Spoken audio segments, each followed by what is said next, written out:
Hey, my name is Ashley Huron. I am with Team Cachet at Mortgage Financial Services. I am a loan officer here in Texas, serving all of Texas. This video is going to be about appraisal gaps.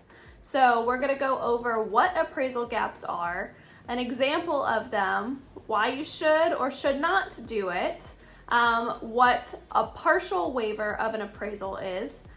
So if you are in the home buying process and making offers, hopefully you find this information useful to you whenever you submit your offers, so that way you really understand what your offer means and how much it may cost you to come out of pocket if your appraisal does not meet value. What is an appraisal gap? At least in my area right now, there has been appraisals not meeting the sales price. And the reason being is because there are hardly any inventory right now on pre-existing and new construction, and there is a lot of buyers. So what's happening is buyers are going out to go view homes, and just let's use this example of $290,000. So they're going to go view a home at $290,000, but they're already expecting to have multiple offers or to be competing against multiple offers. So they're going to offer the seller, hey, we'll pay $300,000.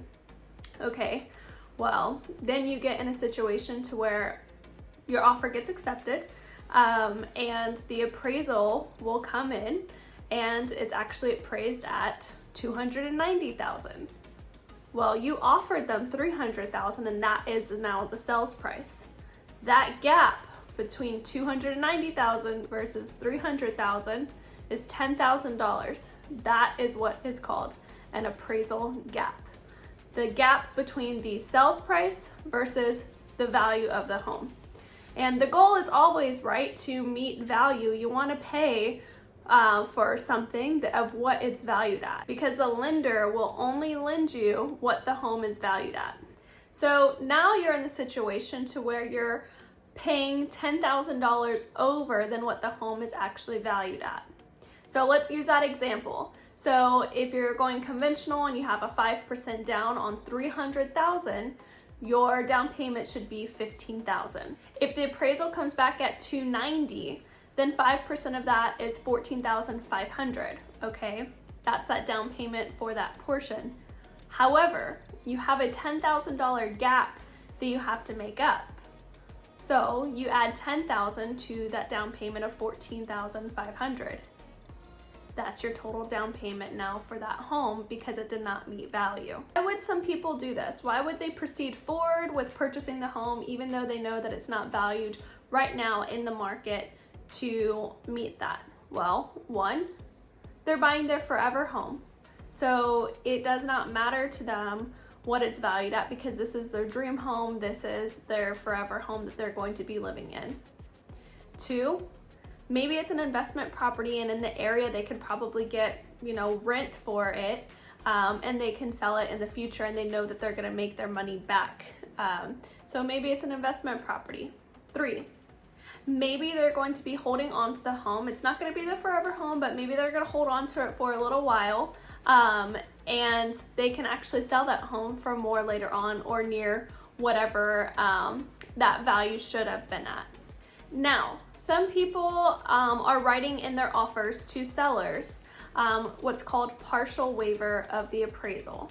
So they're basically saying, hey, Mr. Seller, if this home does not appraise for that $300,000, we're willing to meet you halfway of whatever that value comes in at. So we'll come up for that difference of $10,000. We'll come up $5,000 and you come down $5,000 on that sales price.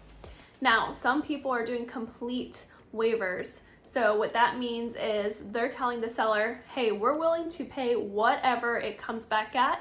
We don't care. We have the money to do so, and we will make up the difference no matter what. So whenever they put that in the contract, that does bind them to not back out of that contract if this appraisal does not meet value. Or whenever you submit your offer, you don't have to do a partial or a complete waiver whatsoever. You can just submit your offer as is, and hopefully whenever the appraisal does come back in, you guys, you being the buyer and the seller, can renegotiate at that point to see if you guys are willing to meet halfway for the sales price or any seller contributions after that.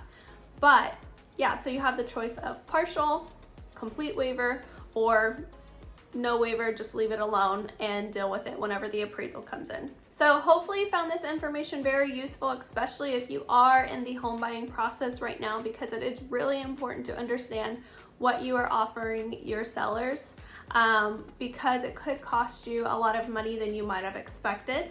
And also it just kind of gives you time to evaluate and be like, do I really want to pay over for this home? Okay, you really have to ask your question going into it if you are going to be offering over the sales price, or if your realtor already knows going in that it might have some trouble appraising. As always, please feel free to reach out to me if you have any questions about the appraisal gaps or any other things that you might want to find out.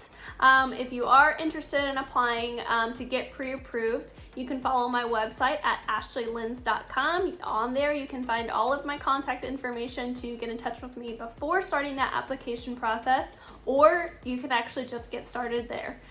Just click Get Started Now.